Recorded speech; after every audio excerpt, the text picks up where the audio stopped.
You learned the sound of silence early.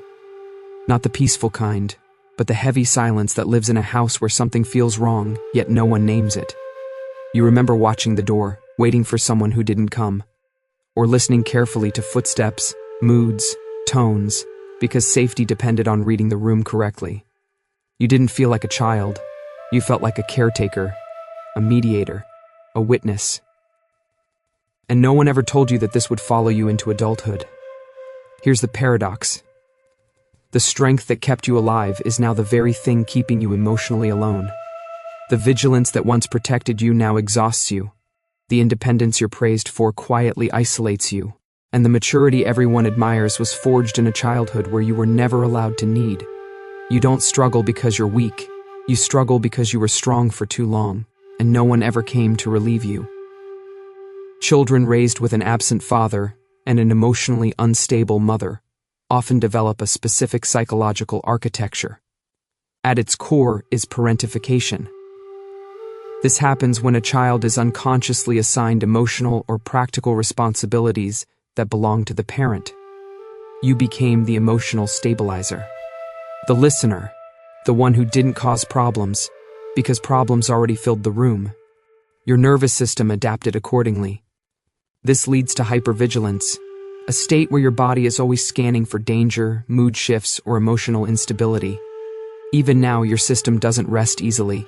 It learned that calm is temporary, that peace must be monitored, that something bad usually follows quiet. Over time, this rewires your attachment system.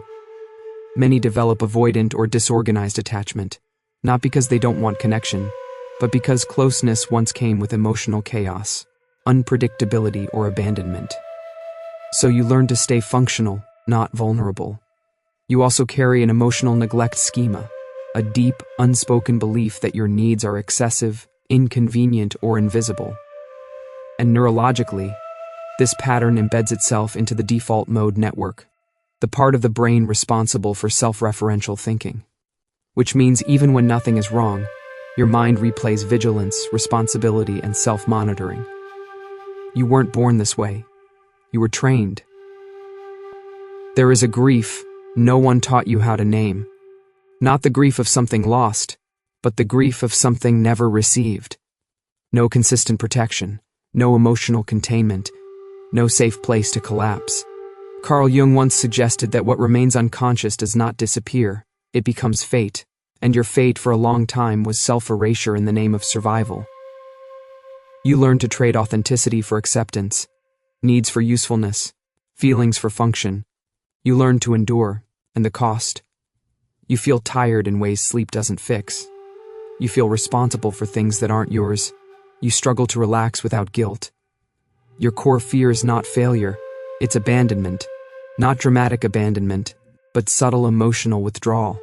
Disconnection, being too much, so you stay composed, capable, controlled. Even joy feels suspicious, even rest feels undeserved. This is invisible grief, grief for the childhood where no one noticed how hard you were trying.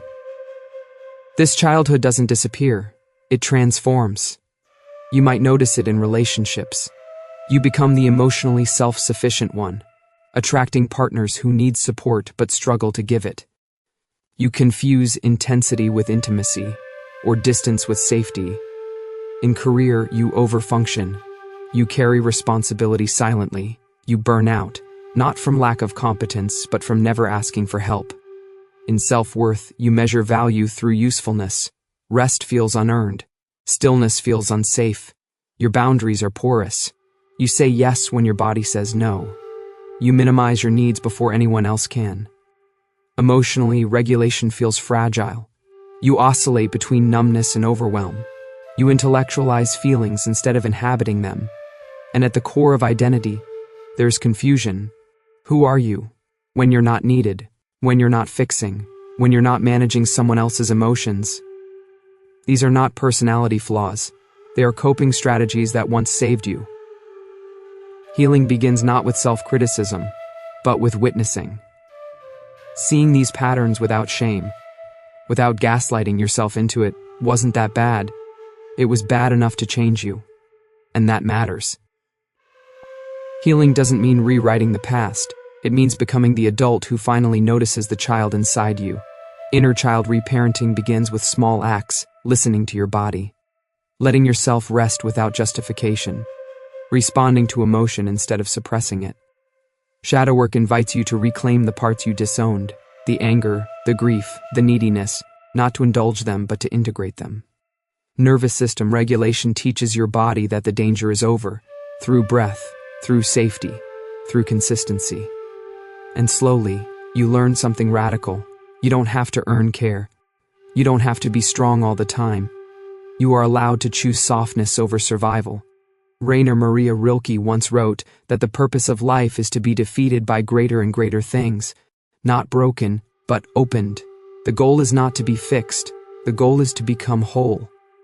If this resonated, share it with someone who grew up too early. Subscribe if you're learning to live more gently now. You were never too much. You were simply never held. And now, you can begin to hold yourself.